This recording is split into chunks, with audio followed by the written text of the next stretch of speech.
Hey Internet, Eric here. Hi. Whitey's back. We got some positive feedback about your last visit. So Yeah, nobody I wanted to kill me yet. exactly. So welcome to our movie thoughts. Today we are going to discuss a film that is one of my favorites of all time. It's in my top two movies of all time. Today we're going to discuss Seven, directed by Yay. David Fincher. Yes. Came out in 1995. If you're new to my channel, welcome. I discuss plot spoilers, specific scenes. Came out in 1995, so where the fuck have you been? Basic plot is we're following Morgan Freeman, who plays a nearly retired Detective Somerset. He's literally got one foot out the door.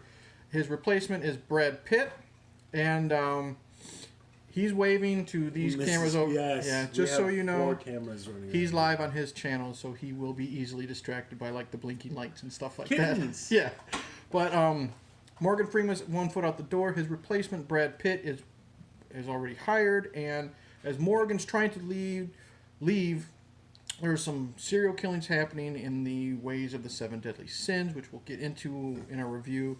And the rest of the movie is the soon-to-be retired lieutenant or detective, and the new detective trying to solve this murder. Yes. All right. Initial thoughts were? So you asked me earlier, and I think this was a all points home run. Mm-hmm. This was from the writing, the direction, The look, score, the look, the acting. Acting blew it out of the park. Yeah. Great cast. Mm-hmm. Great cast. Like, first off, Morgan Freeman's always good. Of course. Always good. And he did a great job being that I've seen a lot of shit type of detective. He's sick of the world. Yeah. Because of his job, he's glad to be leaving. And like eventually when Brad Pitt comes in and these murders start happening, Morgan's like, what does he say? He says, I can't get into this. I'm on my way out. I don't want to be a part of it. I don't understand this anymore. And then Harley Erman's like, it's the way it's always been. Yeah. And Brad Pitt, this was the movie that made me actually like Brad Pitt. Oh, yeah. Because he was always, to me, he was not so much the homoerotic vampire movie. I liked him in Interview with the Vampire, but this was the one that, made me realize, he's a good actor. Oh, yeah. Because when I first saw Brad Pitt, women were swooning over him in the 90s. Yeah. He was the pretty boy. Are you kidding? I had a crush on the guy. Like, seriously, he's an attractive man. But this one, he's really, really fucking good. I mean, he's very likable. Mm-hmm. And one of my favorite scenes is, Gwyneth Paltrow plays his wife. And she's in this movie for like 10 minutes, but even she gives a great performance. Mm-hmm. I know they got involved out behind the scenes, but they had a great chemistry here. I don't know if they were together before this film, but it showed that they had a great chemistry playing husband and wife. Yes. I think the first scene we see with Brad Pitt is he gets a phone call and they're asleep in bed, and it's just pillow talk, and it's real sweet and cute. And then another one of my favorite scenes is like her name's Tracy. Tracy calls Morgan Freeman over for dinner, and she doesn't want to talk to Brad Pitt. She wants to talk to Morgan Freeman. So already Brad Pitt's like, well, what the fuck? What's going on? Why is my wife talking to this guy? So they invite Morgan Freeman over, and I just love how it's the scene where they come in, and Morgan Freeman's sitting at the table, and Brad Pitt says, I'm going to go check on the kids. So you think they're a family, but he goes in there like two dogs like in the other room. He's wrestling them. So it really shows the age difference as well, because he's like a big kid with these dogs. So, and then there's going to be some major spoilers, obviously, for this movie, because there's some stuff we have to talk about. Everybody dies. Exactly. If you haven't seen this fucking movie.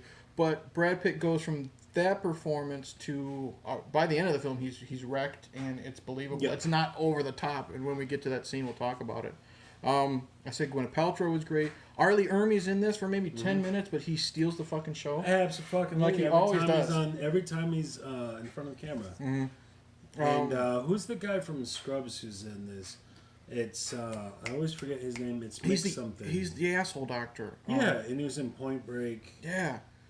Oh my god. John C. McGinley? Laundry's done. Yes. Ding! No, that was perfect because it was like John Cena healing. Ding! Great. But he's good in it. Like I said, Gwyneth Paltrow. And then, of course, when we finally see who the John Doe killer is, it's Kevin Spacey.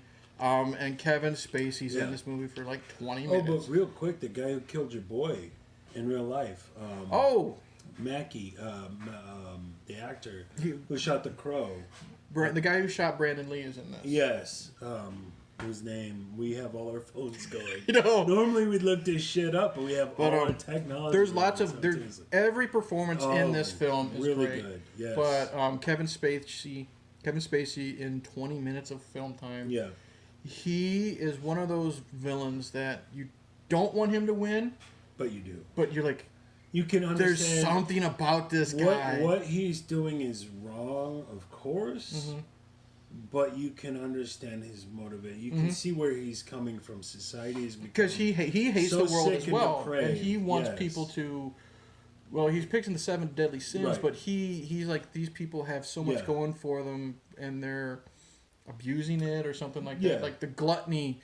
Like it's the scene where I think they're in the squad car and they're driving to find the last bodies or whatever, and Pitt's just asking him his motivation, and he's like, what? He mentioned the gluttony. A guy so fucking fat he couldn't even move. Yeah, well, so let's go back. So at the beginning of the film, again, like you're saying, Morgan Freeman is a detective. He's been doing it for 20, 30 years. He's not like burned out like a heroin addict, but he's just worn thin. And he's retiring. Brad Pitt is, he's been a detective before, but he's just transferred to the big city. And he's hungry for his big case. Yes, and this is his big case. Yang, yes. And Morgan Freeman is very quiet, very reserved. Brad Pitt's very energetic. You mentioned that. Well, you're very quiet and very reserved. I could see Morgan Freeman's performance. I can see why I would hate to be this guy's partner because he's so anal about some stuff. Like one of the scenes that shows that is like Morgan's still in his office and he's typing up like his letter of resignation or something like that. And somebody's scraping his name off the door. And I think Brad walks in and they're talking, him and Brad, and then Morgan just looks at the guy scraping the name and he says, "Could you not do that, please?" It was Arlie Ermy, and they're talking about shit. Okay, and he's like, "Could you not do that, please?" And like he comes off as an asshole, but he's like, you know what? It's true. He's talking to this guy. He's done things his way. But those are the little choices by David Fincher. And I don't know who wrote it. Probably David Fincher. Yeah, who wrote it? Directed by Fincher, written by Andrew Kevin Walker, who wrote a great script. Fantastic script. Whether it was in the script or a decision by David Fincher, it's those little moments. You can see that he wants to leave, but he's not quite out the door yet. Yeah. And you have all these little reminders, and you can tell he's conflicted. That he's not 100% sure he's doing the right thing. Right. But it's just that little stuff. Those little human moments. Like you said, the guy's scraping his name off. He's being cerebrally or viscerally reminded of the end of his career. Yeah. And then they're great, just great choices. Like another scene that I really like, and it involves Morgan Freeman and his like anal retentive ways of doing things, is when he's in the library and he's researching Dante's Inferno and this and that, and the security guards are playing poker or something upstairs, and he's like, "Could you put on something more educational or whatever?" He said, "Don't you guys have any culture?" That's it. And then the security guard puts on some. How's this for culture? And he starts playing classical music. It's just little stuff like that. Let's go back for both people who are under 30 years old who haven't seen it. So you got the old detective, the new detective, and right as they go to their first kind of case, and they find a dead body. But it's one of those things where there's like they actually show you one right before Brad Pitt shows up, and here's kind of your run of the mill murder, blood everywhere, a nasty mess, all this stuff. This is different. Yeah, there's something different to this, and they're both good detectives. Yeah, Morgan Freeman's better. He's been around longer. He's more versed. Brad Pitt's younger, hungrier, but not as experienced. But they can both just kind of sense something ain't quite right. And so they start uncovering clues that there's more to it than this. And then Morgan Freeman goes back and he finds gluttony written behind the fridge. Yeah. Which is like, if you ever see the movie, you're like, okay, how the fuck did you find it? Like, seriously? Yeah. But he comes up with the theory that this is really quick. This is based on the 7 deadly sins from literature, and there's a bunch of themes from old literature, and he starts putting the clues together.